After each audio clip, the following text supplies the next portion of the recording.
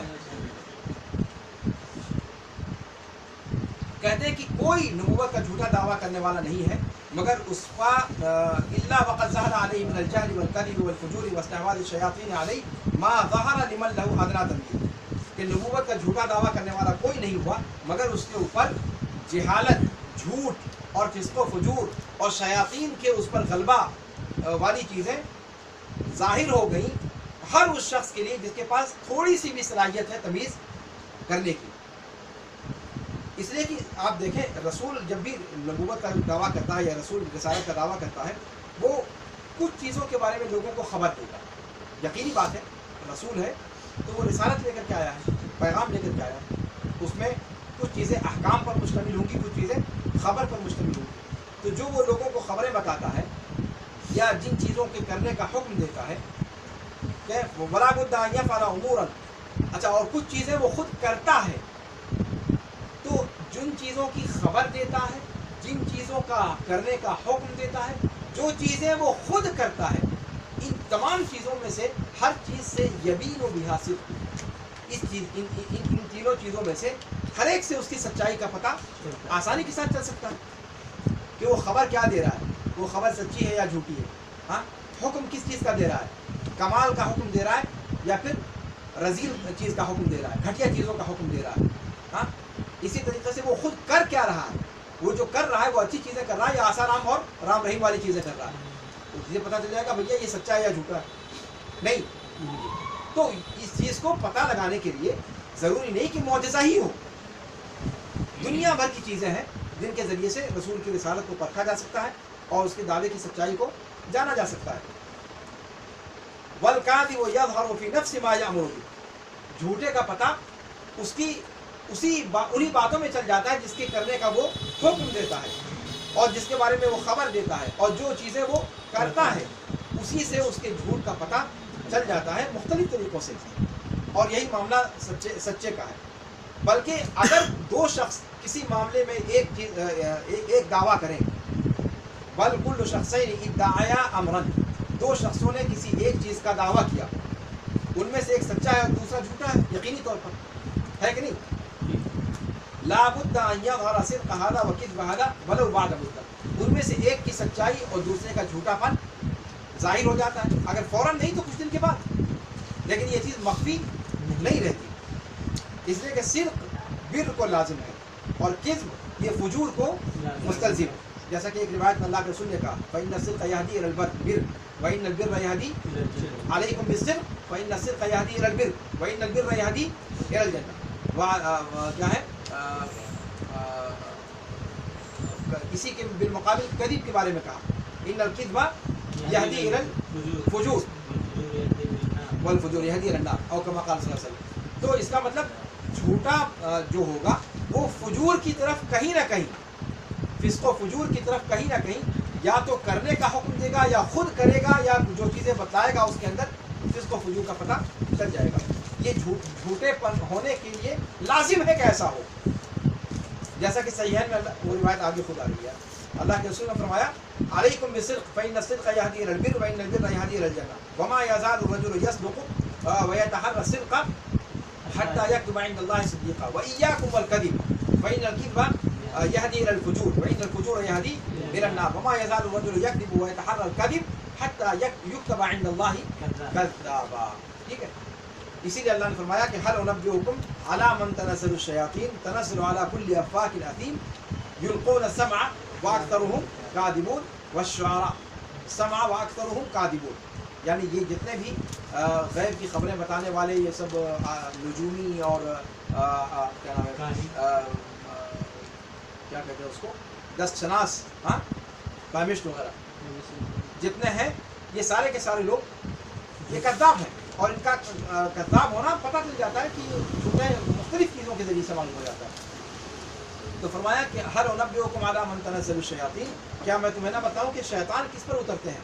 کہا کہ شیطان ہر بہت زیادہ جھوٹ بولنے والے گنہگار پر اترتے ہیں، یہ کان لگائے رہتے ہیں اور ان میں سے اکثر کیا ہیں جھوٹے ہیں، اور شعراء ان کی پیروی گمراہ لوگ کرتے ہیں۔ الم تر انہم فی کل وادی یہیمون، کیا تم نہیں دیکھتے کہ وہ ہر وادی میں بھٹکتے رہتے ہیں؟ یہ کس کے بارے میں کہا؟ شعراء کے بارے میں۔